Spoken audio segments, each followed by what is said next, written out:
this, we actually had a different challenge planned for this month. I have the calendar here of all the different courses, and we were going to do a wealth challenge. We're going to talk about Stoicism and personal finance, Stoicism and money, Stoicism and business, something like that. And we've been working on it for many months, and it didn't feel right. Like I hadn't gotten it where I wanted it to get yet, but also with what was happening in the world, it just didn't feel right. And I didn't want to force something that didn't feel right. And we called an audible. We made a last minute shift, which was stressful, but I feel like everyone on the Daily Stoic team handled it quite well. I think I myself have gotten better at being calmer and cooler under pressure like that, being able to make difficult decisions, to make them once, to make them firmly, to be able to make them quickly. All things that I've learned from my reading, from experience, and of course from the Stoics. So some of that is built into the challenge. We first did this challenge almost 3 years ago. We started working on it almost 3 years ago. I think it came out in the early days of COVID. Obviously was the idea of stress and what the Stoics can teach us about thriving or surviving in a stressful world was certainly relevant in March and April of 2020 when this was being polished and put out in the world. And the last 3 years or 2.5 years have certainly only added to that. But I feel like what we've put together now, which is a longer, more in-depth course, is even more suited to the moment that we're in. And I feel like I've learned more. I've certainly been through the ringer like a lot of people. And I have 2 young kids that would challenge me in under the most idyllic of circumstances, but spending months in lockdown, for instance, was stressful to say the least. And to me, that's what Stoicism is about: how we survive and thrive through situations like that, how we can be resilient, how we can cultivate what the Stoics call an inner citadel, a sort of fortress of strength inside us that we can lean on, that we can hide behind, we can retreat into when we need to, that can guide us. Thomas Paine, talking about George Washington, talked about Washington's cabinet of fortitude that he would draw on in difficult moments. That, to me, is what Marcus Aurelius had. That's what Cato had. That's what Seneca had. That's what Epictetus certainly had. And that's what we're going to try to cultivate in the course of this challenge. It's going to, over the next 20 days, I think we're going to have a lot to go through. The first day, hopefully you guys were enjoying, and I can answer any questions or dig into any thoughts that you have on that. But I would preface this with a bit of a personal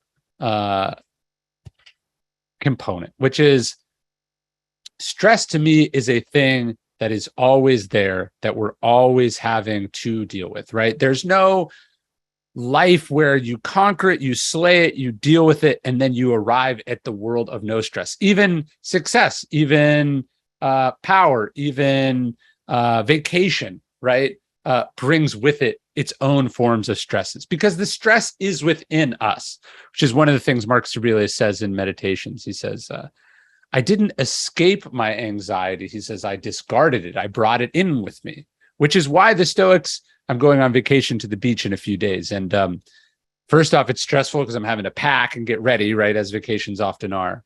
But I also have gotten to the point where I'm not fooling myself that this is just magically going to be this peaceful, idyllic, calm experience, because I'm not at my house, because I'm not working, because I'm bringing stress with me, because the stress is within me. It always has been in me. So I think this is, it's clear, even though as we're beginning this challenge by talking about naming our stress and defending against it, we have to remember that ultimately this is an internal enemy that we're fighting against, which is why something like that inner citadel is so important.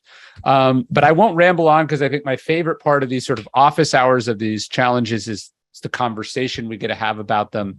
So I'm going to leave it to you guys. You can start raising your hand and I'll answer your questions. And as you get ready, I will dig in to some of the verbal questions. Yes, I have here a galley of the new book. This is Discipline is Destiny, which is the second in the Cardinal Virtues series. So this is the actual book, although the book became different. But this is like the copy that come together for the media. It says uncorrected proof for limited distribution. And then this this looks like the finished book. But a little stress lesson I've learned, this is not the actual book. If you open it, you will notice these are the pages of Courage is Calling. Now, why is that? I have realized that if I wait until I get the finished book to start recording videos, launching, announcing it, taking pictures, etc., I have less time and I'm more stressed. So what I do now is I have the publisher send me the cover, which gets printed on books well before physical books are done. And then I just put it on the book. And then I use this mock-up to get my stuff done early. One of the ways I try to deal with stress is by doing things in advance, by doing them when I have the time, by carving out space for them. And having just been through the ringer on the Courage is Calling launch, which was crazy. We signed almost 15,000 copies and shipped them out of the painted porch here, which I am on top of right now. Coming out of that, the team and I did a postmortem and said, okay, what are the changes that we need to make this whole process less stressful and difficult for everyone? And part of that is doing things earlier, as far in advance as we can. And that is what we are in the middle of doing now. So we'll start with Adele, who seems to be surrounded by turkeys. I belong to a gardening society, and sometimes I do presentations, and turkeys and the daylilies. It's kind of humorous. There you go. Ryan, I want to first say hi to everybody and thank you to you. I just by chance discovered your videos and the Daily Stoic, and they lovely. Really gave me comfort because I've been going through a rough time and having some issues with harassment from someone, and I've tended to be a very sensitive and person who worries and goes from A to Z, like what could happen. Sure. And I found a great deal of comfort in your sharing the tenets of Stoicism and sayings by Seneca and Marcus Aurelius and Epictetus. And one of the things that really spoke to me, and I wonder if you will just elaborate on it just a little bit, is the part about like imagined, sure. What we imagine is going to happen. It's sometimes even worse. We torture ourselves. And I said, this is me. That's me. And I thought, you mean it doesn't have to be that way? And thank you. Sure. Because watching your videos and listening and joining this group, I know will really help me to be a calmer person. So thank you very much. Well, wonderful. Thank you and welcome. And I'm sorry that you're going through that. Before I answer your question, 2 book recommendations. I thought I might have it within arm's reach, but I don't see it. Have you read any of Gavin de Becker's books? No, I haven't. If you haven't, Billy, I think we sell them in the Painted Porch. You can link to them below. But he has a book called The Gift of Fear, which I think would be very apropos of your situation. He has another one, which he wrote right after 9/11 called Fear Less. And then he was recently on Joe Rogan's podcast. You might not be a huge Rogan fan, which I would totally understand, but it's like a 3-hour interview with one of the smartest people about this exact issue. And I was just dealing with a little bit of this myself, some online harassment that might have been crossing the line into real life harassment. And I talked to someone who works for him and got a bunch of great advice. And I think what that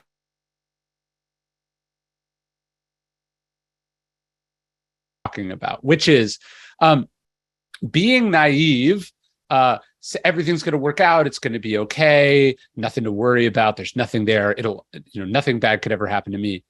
That is the most dangerous attitude. Conversely, the person who is crippled by anxiety, devastated by all the potentialities, paralyzed by the contingencies that could happen is also vulnerable, right? So when Seneca says the unexpected blow lands heaviest, and when he says the only inexcusable thing for a leader to say is, I did not think that could happen, what he's talking about is the gift of fear, the ability to think about things that could happen, prepare for them, not be paralyzed that they could happen, but think about them and have plans. And actually, when we have a Daily Stoic email coming out about this, because it came out of my conversations with the person who worked with Gavin, he quoted a line back to me from Gavin, and he said, if you can't picture it, you can't prepare for it, right? If you can't imagine it, you can't protect yourself against it, right?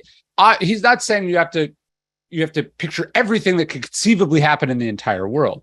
But as we were doing this event here at the Painted Porch, and we were worried that some people had said they were going to do stuff, and we'd seen videos of people doing, coming to them,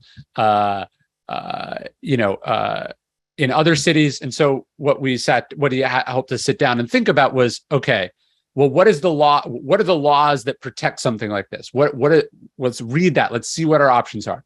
What are our options with the local police? And it turned out we could hire a local police officer to come. We could also just inform the local police. We could sit down, my wife and I, and go, okay, here are the precautions we're taking. Here's the heads up we're giving everyone. Here is what we are going to do if the following things happen. Now, obviously, we can't prepare for everything in the entire world, but we're trying to get to a place where if something happens, we're not caught off guard by it. And to a COVID analogy, I've seen this with lots of families that I know.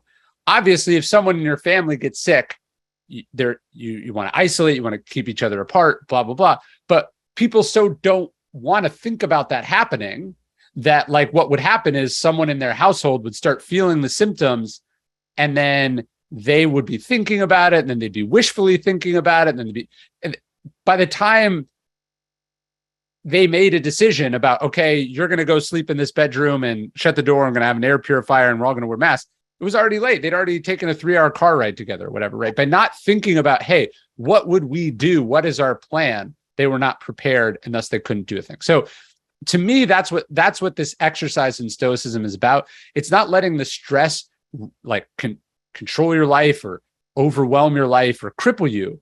It's about going, okay, what is this thing that I feel a little anxiety or worry about? Because if it would happen, it would cause pain or damage or, negative repercussions for me, my business, my life.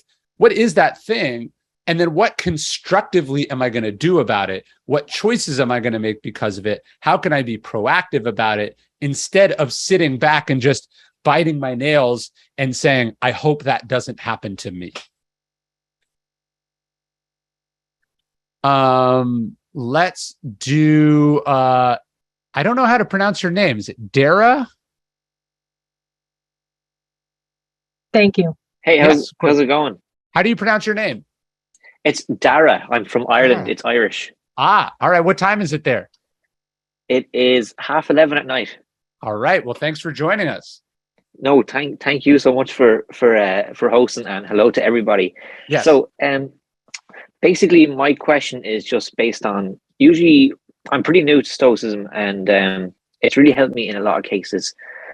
And one thing I find very helpful has been, when I come to a difficult situation, or I find myself getting stressed or anxious or anything, that I have these quotes that I can fall back on that maybe have related to me. Say from Marcus Aurelius. Usually when I find myself getting annoyed with someone, I usually think about how Marcus said that, tell yourself this morning when you wake up that you're going to meet foolish people. And, I can apply that. But I actually came across a situation the other day whereby I found myself getting stressed and annoyed because of how I reacted to a situation. So there was kind of like, I wasn't impressed with how I dealt with something. Sure. In a conversation.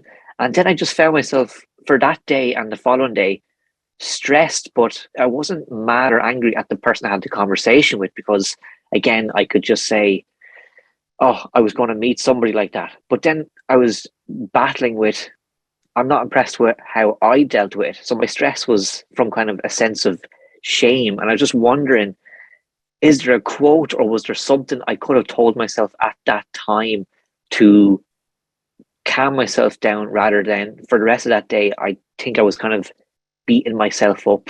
Sure. If that makes sense. No, that's great. First off, let me share that quote with everyone, just so everyone knows it, because I think it's one of Marcus Aurelius' best quotes. You could argue that it's the opening quote of Meditations. Obviously, Meditations begins with a list of gratitude, but the first passage in the book itself is this. This is the Gregory Hayes translation. This is the one I love. He says, when you wake up in the morning, tell yourself the people I deal with today will be meddling, ungrateful, arrogant, dishonest, jealous, and surly. They are like this because they can't tell good from evil. But I have seen the beauty of good and the ugliness of evil and have recognized that the wrongdoer has a nature related to my own. And so none of them can hurt me. No one can implicate me in ugliness, nor can I feel angry at my relative or hate him. We were born to work together like feet, hands, and eyes, like two rows of teeth, upper and lower, and to obstruct each other is unnatural. To feel anger at someone, to turn your back on him, these are obstructions. So I think what he's talking about there is preparation, right? The same thing we were just talking about with Adele, that the idea is like, hey, if you go through the day expecting everyone you meet to be wonderful and on the same page as you and have their act together, you're going to be disappointed. But if you can anticipate a little bit what's likely to happen, if you understand you're going to meet a certain number of these types of people, you can be more prepared. Now, one of the things I talk about in the discipline book is the inevitability of falling short of these standards, of the goals we're trying to have. And that's going to happen, right? It just is. But Marcus Aurelius also says in Meditations that you have to celebrate behaving like a human being. You have to pick yourself up when you fail. And he says you have to be able to come back to the rhythm as best as you can help it. So that's how I think about it. The fact that you got short with someone, that you were like the people in the book, that they implicated you in the ugliness a little bit, that's to be expected also. You're a human being. And that whipping yourself is not going to make you more or less likely to do it in the future. It's just going to punish yourself. So the idea is you don't control that it happened. It did happen. But how can you move forward from this and focus on not doing it next time? We're doing it a little bit less next time, right? Maybe it's you were at a 7 in your reaction this time, and next time you want to be at a 6, and the time after that you want to be at a 5, and 20 years from now, through hard work, maybe you're at a 2, right? You can't expect perfection of yourself, just as you can't expect perfection of other people, but you can focus on what you do next, and you can focus on getting a little bit better. And I see a note here from someone that says, this is great. Shame is a powerful emotion and can be motivating, but it's ultimately pretty corrosive and not conducive to being a particularly strong or secure or confident person, which is what I think is more important. So, one of my favorite quotes is from Cleanthes. He was talking about how and we're going to talk about this later in the challenge. I think it might even be the next day. I'm not sure exactly, but anyways, he's talking about self-talk. And he hears a man talking to himself on the street, not a crazy person, just a person having the exact dialogue you were talking about, but out loud. Yes. And he says, hey, you got to be careful. You're not talking to a bad man, right? And I think that's something you see in Meditations. There's some good self-talk there, not shame, not whipping yourself, but reminding yourself who you are, what you're capable of, trying to live up to that standard, not trying to whip yourself for falling short of that standard. Awesome. Jones. Is that your first name? No? You're still muted. I can't hear you. I don't know if you're muted or your mic's not working.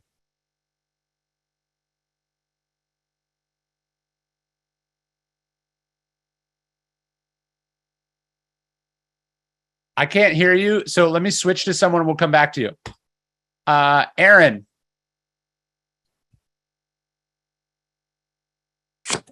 Can you hear me? I can. Hey, man. Hi. It's a pleasure to be here. I'm a big fan of you. And I've been studying Stoicism for about 1.5 years. Okay. I've been going through a lot of anxiety, a lot of stress, depression. I studied a lot on NLP primarily.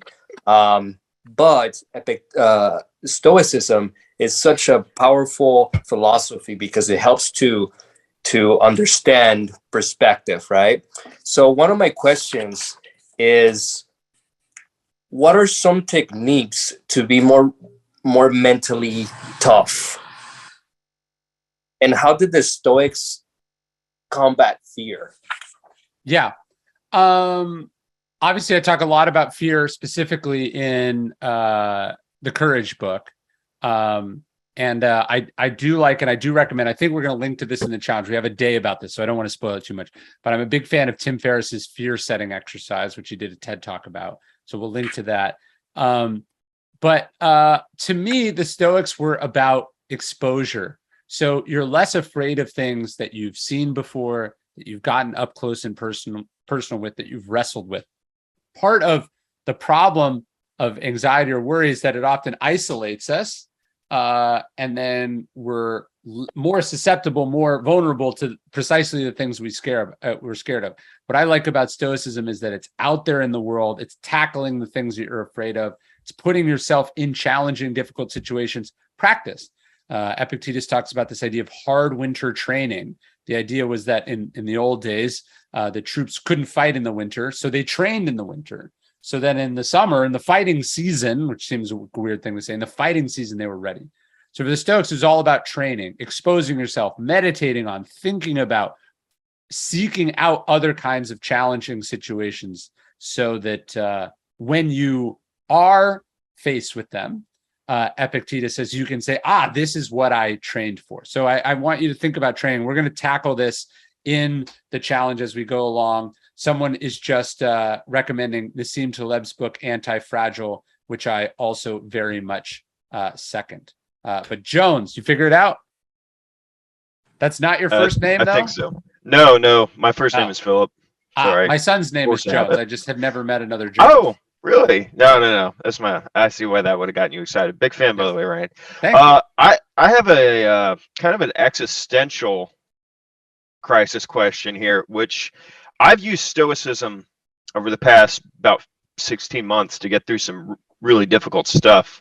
It's helped me with post-traumatic stress disorder. I was a soldier. But I find myself at times having this kind of cognitive dissonance where and I know that you're a big fan of General Mattis as well. You've talked with him, you worked together, and I've never been able to find between like a middle ground or a compromise between the warrior's mindset. You fight, you resist external things, which in Stoicism we teach ourselves that we cannot control. We have to let go of them. I guess I just wonder, when do you fight? When do you give up? I mean, when is it time to stand your ground, and when is it time to die? Like I read Seneca. I really like the Princeton Press's How to Die by Seneca. Mm-hmm. I also really like reading about Marcus Aurelius when he talks about his campaigns in Germania, and I just kind of wonder how somebody, especially back in the Roman times, how they reconciled those two things, the soldier spirit and the Stoic spirit.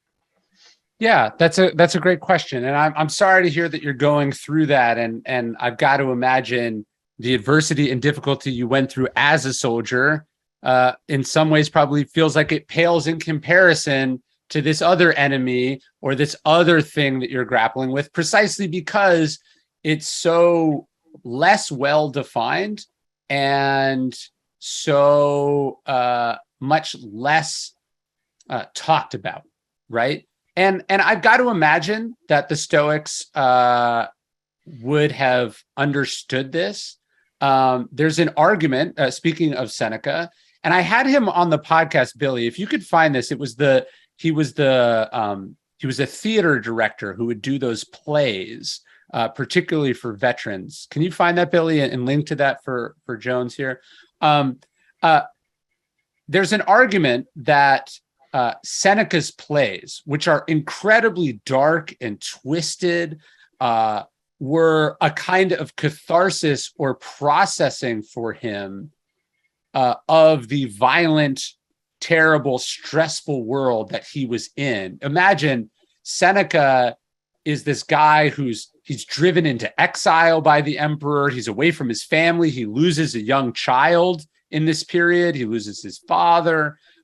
He's called back. He thinks he gets his dream job.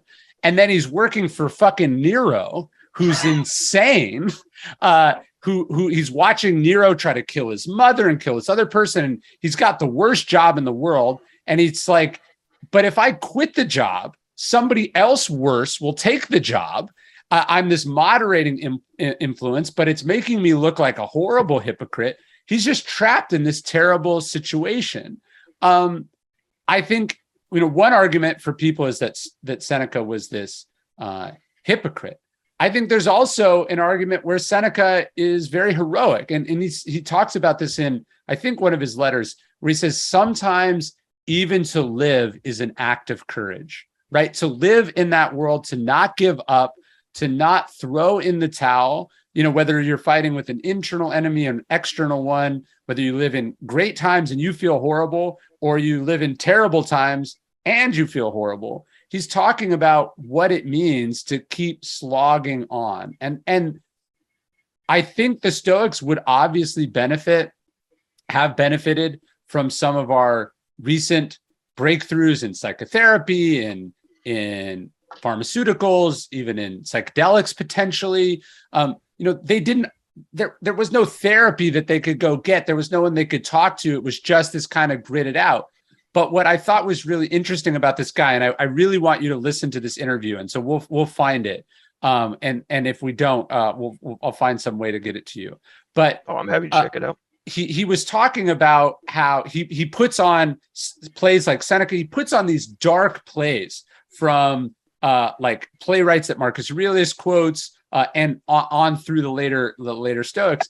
That the theater was at that time a way to process the overwhelming emotions and PTSD that a lot of these philosophers and leaders would have had, because not only did they see combat in the way that combat has always been awful, but like they were up close and personal, stabbing people with spears and swords, right? Like just imagine how horrendous combat would have been then. And then the idea that there could be internal wounds, or that you could be damaged psychologically and need to process that, that was there was no overt understanding of that. There wasn't a lot of sympathy for that stress. And that the art that they consumed and that was part of that process. And so I wonder if that would be beneficial to you.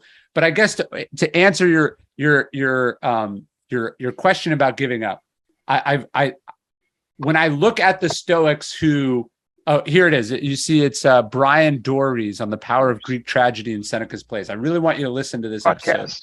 episode. And he's also been on the Art of Manliness podcast, which I would also recommend for you. I think about some of the Stoics. I don't want to say give up, because when I look at Cato's death, I don't see that as giving up. But I do think about, if Cato had stuck around, and Napoleon speculates on this as well, I talk about it in Lives of the Stoics, what could Cato have done had he stuck around, right? The Stoics who did die by their own hand, what difference could they made if they stuck around for themselves and other people? And so I leave you with that thought, and I'll leave you with one other book recommendation, if it is at hand. I don't know where it is. Have you read Viktor Frankl's Man's Search for Meaning? I just bought it literally 2 weeks ago. It's on the stack for me. Okay, I haven't so gotten to it yet. read that one, and then he has a sequel. It's weird to say he has a sequel, but it is. I'm going to do two things. Post your email in here, and I'm going to send you a chapter from this book that obviously isn't released yet, but that talks about a passage from that book that I think was really, really important. So, Billy, can you take this and email him the Endure the Unendurable chapter that's in part 3 of Discipline is Destiny? You should have the PDF. Will you copy and paste that and send that to him? That would be awesome. All right, man. So hang in there, and if you need anything, thank you so much. Don't hesitate to reach out. Seriously, your talks on Stoicism have gotten me. They completely changed my mindset. They got me through some difficult times, and my quality of life has improved tremendously. I just want to say personally, thank you so much. That means a lot to me, man. And All right. I'll talk to you next week. Okay. When we do the next one of these. Yeah, I don't want to take up any more All right. time. But thank you so much. Zachariah. Yeah, hi. Hi. So I am terrible at journaling. It's something I'm actively trying to work on. But I was wondering if you recommend journaling about your stressors, or is that more likely to take you down kind of those rabbit holes where you just focus on them even more? No, I very much recommend it. There's a line in Anne Frank's diary that she says, paper is more patient than people. I would rather work it out on the page than work it out on other people, right? Or work it out unconsciously throughout the day on myself, or, whatever it is, right? So I think you got to get it out. You don't hold it in, and it won't magically go away just because you don't want to think about it. So as far as journaling as a habit, I totally get it. I struggle with it too. I just today was journaling for the last couple days because I got distracted, and then I left my journals upstairs and I was too lazy to go get them. So you don't have to be perfect at it. You just have to be as consistent as you can be about it. All right. Well, it's good to know that you struggle with it too. So. Always. There's not a single thing that I've ever written about or talked about that I do not myself struggle with. Brandon. Hey, Ryan, how are you? Good. How are Thanks you? for taking the time out of your day to speak with us. Sure. In general, I've been studying Stoicism for about a year, and I'm just super interested in the idea of how to live a good life. And I think modern philosophy fails on that front. So to see, to be able to sort of model your life in a way and see philosophy as a way to live a good life has been great. I had a question about the exercise yesterday morning about sort of naming your stress. And it was funny because the result I got from naming my stress, and I wrote it down here in my journal, is that it's helpful to name it because it makes it feel external. It makes it feel like it's not you. And if it's not you, it also makes it feel like maybe it's not rational. And if something's not rational, I can sort of discard it. But it's funny because in the beginning of this conversation, we were talking about how stress is internal. And to me, that seems like something that's more difficult to discard. So I'm a little curious how you see that and sort of reconcile with my thoughts on that. No, it's a great question. I think what we're doing is we're taking something that is internally, that is intrinsically inside us, and we're trying to make it external so it's easier to think about and easier to deal with. It's like you have a problem, let's say, but if your friend had that problem, you'd be able to talk to them about it because it wouldn't be you, right? It's one of my favorite Stoic thoughts. Yeah.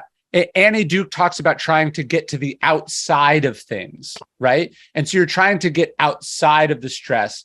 It is in you. I mean, my wife has talked about this where she says, like, she reminded me when I was saying that she was being frustrating, and she's saying, I can't frustrate you, right? Like, which is true. Like, she's being however she's being. I'm choosing to be frustrated. Like, the frustration is coming from me.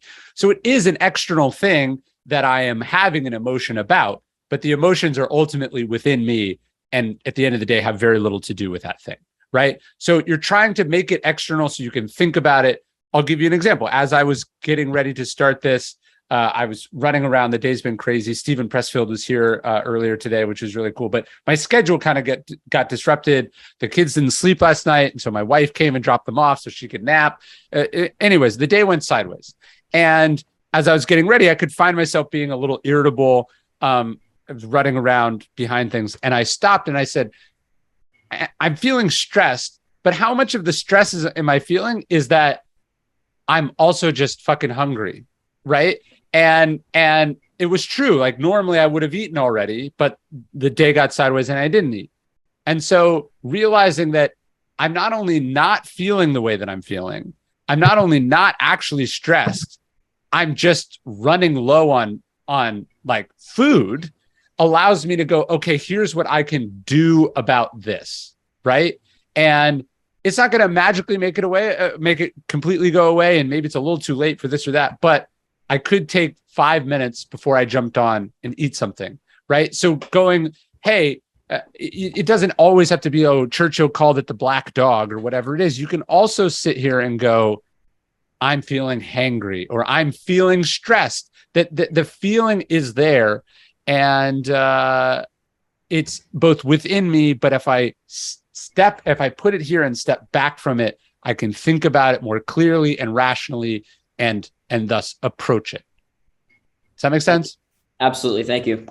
Let me see. There's a question here from Sabrina about, oh, she's from Uvalde. Oh man, I can only imagine. I mean, I think one of the reasons I wanted to do the challenge is, you watch what's happening in the world. It's hard not to be like, this isn't how things should be. It's also not, of course, natural to have as much access to news or to be able to recreate the things that happened, real HD, high def. We live in an inherently unnatural, trying time. So I can only imagine what you're going through. As far as grief and difficulty and loss, I would recommend Man's Search for Meaning, which I was talking about earlier.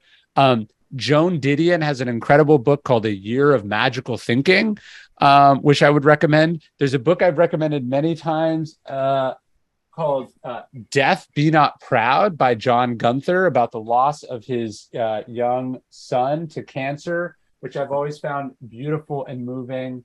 And then the other Viktor Frankl book that I was talking about earlier with Jones was the follow-up by Viktor Frankl. It's called Yes to Life in Spite of Everything.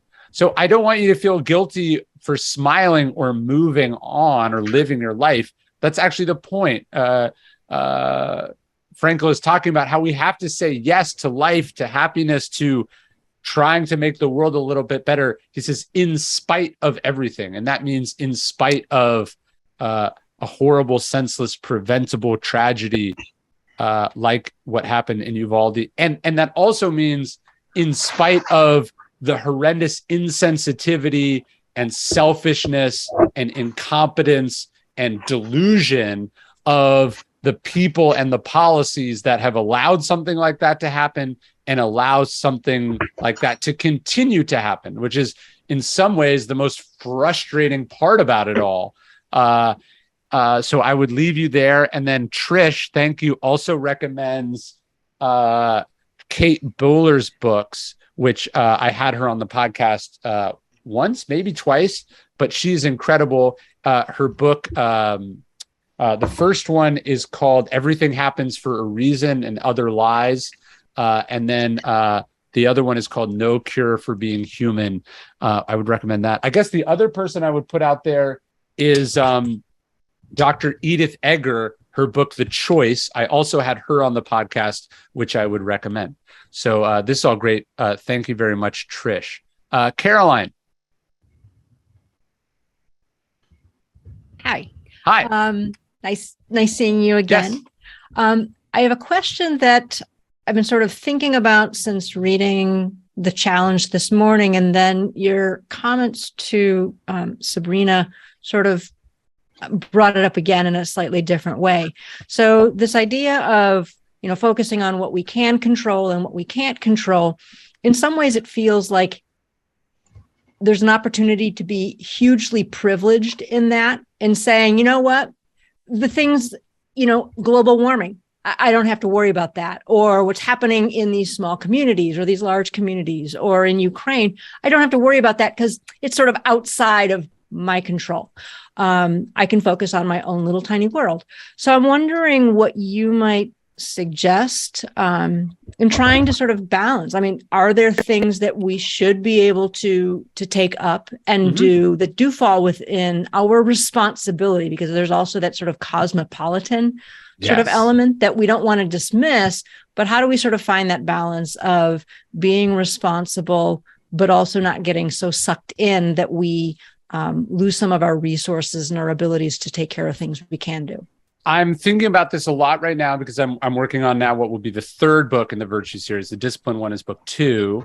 The third virtue for the Stoics is justice, right? So obviously justice not just justice in the abstract, but that sort of cosmopolitan common good justice that Marcus Aurelius talks about, would obviously not include, well, that happened in a different country, so I don't give a shit, or I don't live in Uvalde, or I don't have young kids, so what do I care, right? That's obviously not what Stoicism is about.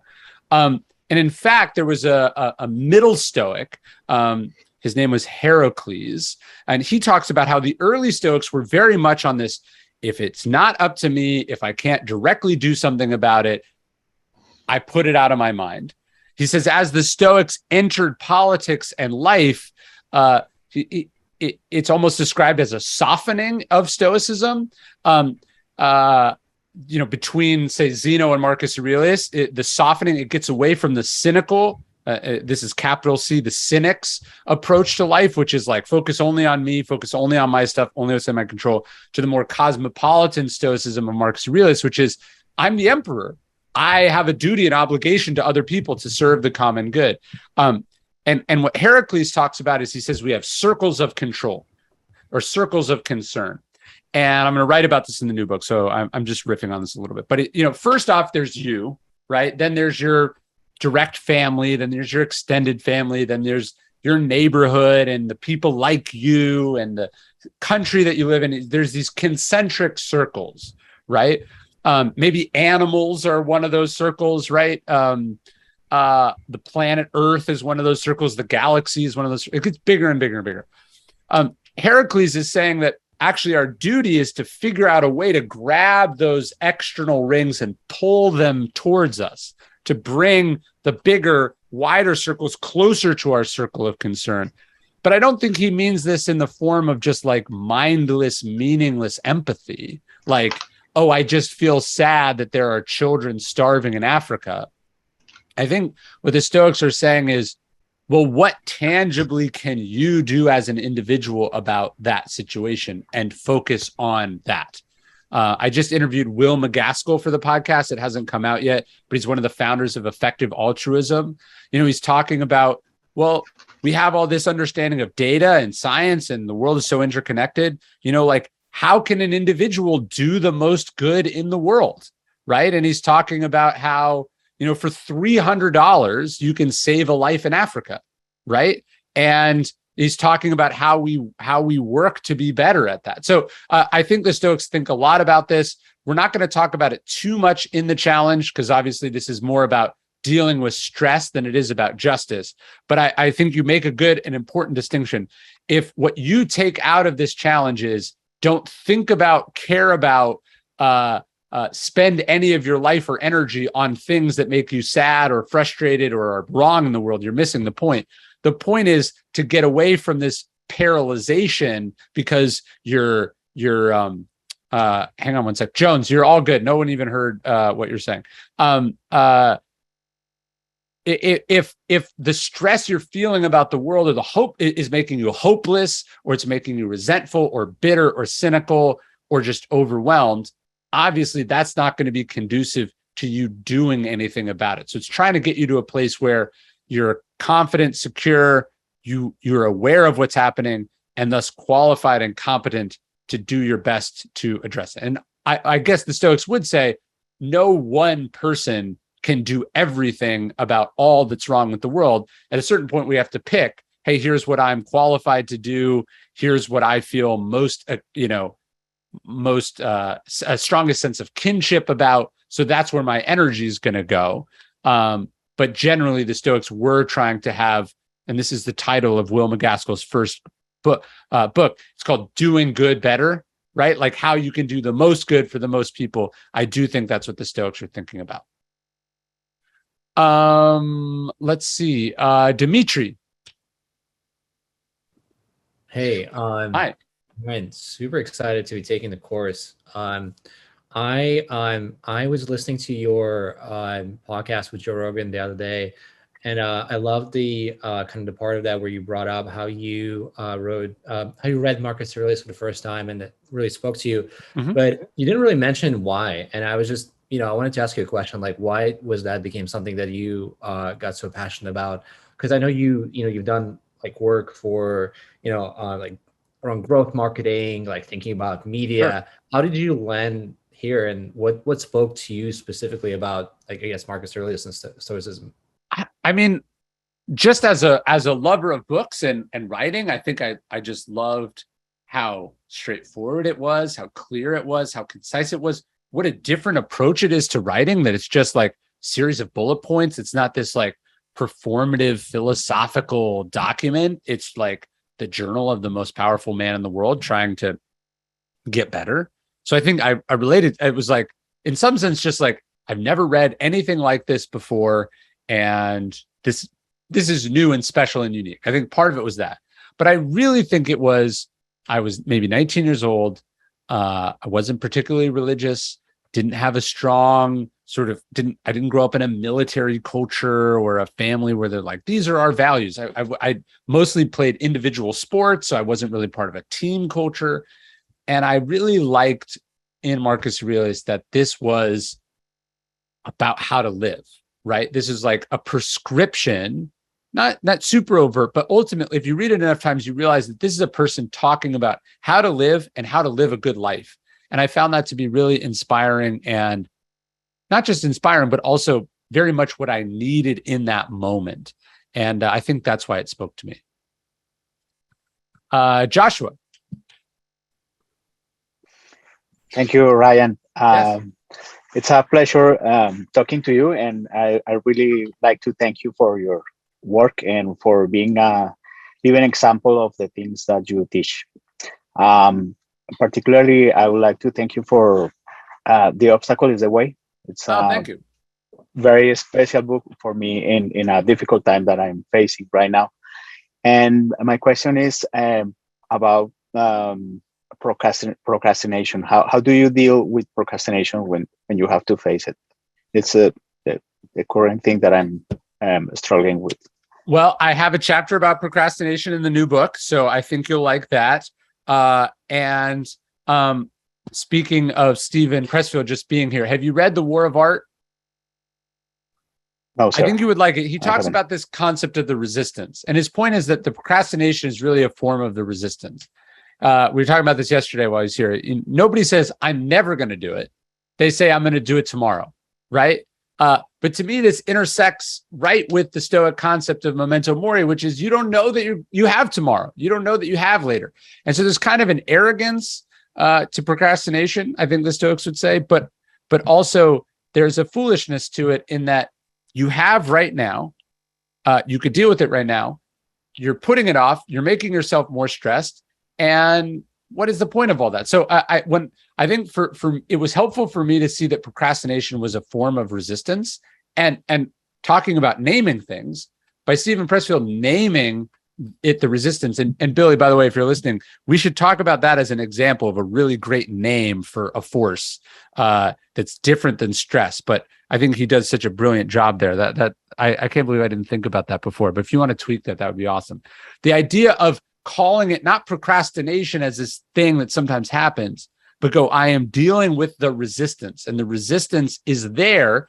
Stephen Pressfield says only on important things, right? He says nobody procrastinates the things that don't matter, he says nobody experiences resistance on the things that don't matter, right? The resistance pops up because it's correlated, or it exists in correlation to how important the thing they're trying to do is.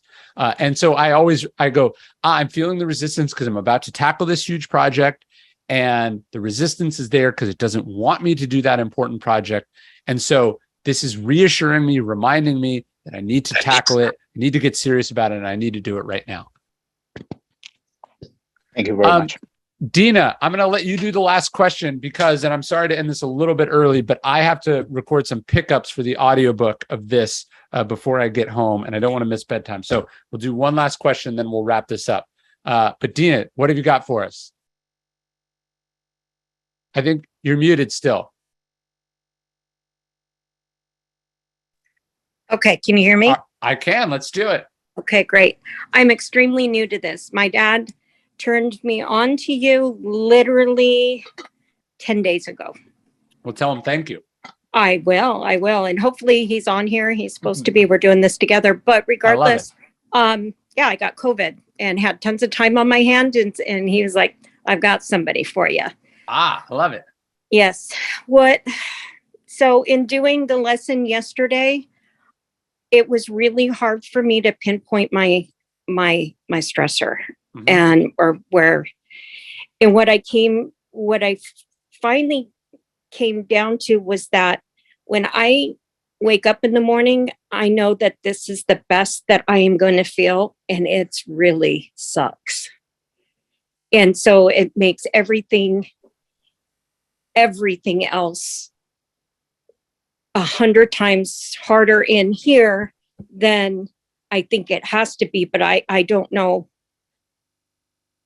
I don't know what to do or where to go or if I'm even making sense. No, it does. There's a expression from Nicholas Chomfort. He famously said, although he credits someone else with it, but he famously said, if you want to make sure that you won't have to deal with anything, basically he says the first thing you have to do each morning is swallow a live toad, and then it's all up from there. Uphill. Right. Yeah, it's all better from there. Right. And I think the idea is when I feel like I'm just under a huge pile of it, right? When I feel like I'm like just overwhelmed, one of the rules I have, this is part of my daily routine, and maybe it's helpful for you or not. And if I don't get to it today, we could tackle it in the rest of the challenge. But I try to tackle the hard thing first. I go like, what is the big thing that's really bothering me? And I want to chip away at that thing. Like I want to make some progress on that thing. I want to get rid of that thing. Now, I also see the argument. Some people, they tackle the small thing first. They want to get momentum. But I think this brings us back to the fundamental precept of Stoicism, which is like, what is something in this craziness that I control, that I can focus on or work on? What is some tangible progress that I can work on? I think when I'm working on a book, I know this book that I've just started a month ago is not going to be done for another year. It's a year of my life. So I can't think about it in terms of a year. And that means that day to day, I'm not going to make any measurable progress, right? I could work for 2 months on one little thing and not really feel like I'm making progress. So what I have to think about is, what's one tiny contribution I can make today? What's one little place that I can chip away? What's the thing that needs my energy that I can move the ball forward on? That's how I think about like big, overwhelming projects, is like, I'm just going to chip away at this. I'm going to dig myself out of this. And I find this is an attitude that helps with debt, that helps with a big work project, that helps with losing weight, whatever that thing is. I want to focus on what is a tangible thing I can do right now. I'm just going to focus on that, and I'm going to trust the process of it. That Zeno, the founder of Stoicism, says, well-being is realized by small steps, but it's no small thing, right? Okay. And so if you think about it in these small steps, something you can grab onto, some place to start, and you trust the process of it, I think it's going to get you where you want to go. I can't say when, but I can tell you it will get you there. I appreciate you. Amazing. Thank you so much. Well, welcome. And look, everyone, this was really awesome. We're going to do another one of these in just a few days. And I can't wait. I think you're really going to like this challenge. We've done a lot of awesome stuff, and it is a stressful world out there. And I think it's very well suited. I'm going through it again myself. So I appreciate it. And we'll all talk again soon.